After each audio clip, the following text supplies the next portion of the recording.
Let's turn to Andrew Napolitano, Judge Andrew Napolitano, a senior judicial analyst. Mike Flynn appears to be right there about the crux of things. A couple of months ago, President's lawyers and General Flynn's lawyers entered into an agreement that they would share evidence with each other. They would share. There's a term for that. It's called a joint defense agreement. Mm-hmm. They would share all communications that each side received from the special prosecutor, and they wouldn't point fingers at each other. On Thanksgiving Eve, after President Trump had left the White House from Mar-a-Lago, a letter arrived like a thunderbolt, and it was from General Flynn's lawyers to Don McGahn, the chief White House lawyer. We're out of the joint defense agreement. On Monday... We were cooperating, we're not cooperating anymore. Correct. We're on different sides now. Correct. On Monday, General Flynn's lawyers met with Bob Mueller's team. That means that they realize the gravity of the charges, potential charges, he hasn't been charged with anything as far as we know, against the general. They realize the incredible length of prison time that the general is facing if everything he's charged with he's convicted on or pleads guilty to, and it's time to negotiate. So the tantalizing question is, what are they negotiating over?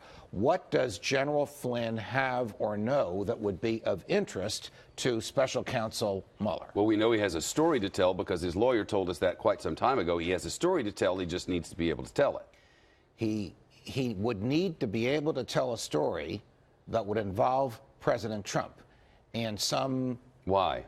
Well, because Bob Mueller is interested in what the president knew and when he knew it about contacts with the Russians. There were 30 contacts between campaign people and the Russians. And by the way, those were previously undisclosed. Correct. Asked and answered, no, we didn't do it. Now we know of 30.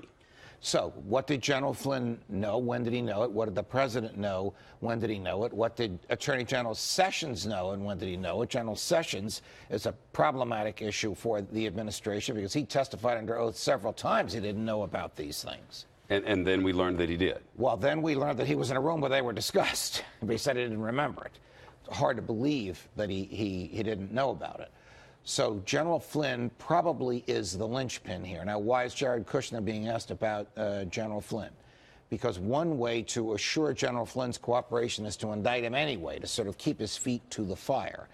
And I think the special counsel believes that Jared Kushner is aware of the who, what, when, where of General Flynn's communications with his father-in-law, the president. For the president, has the seriousness of the matter changed since Thanksgiving? Radically.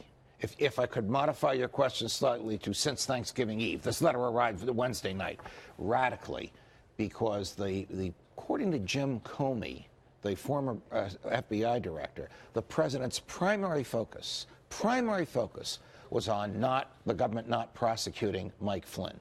Now Mike Flynn's lawyers want him to become a witness for the government.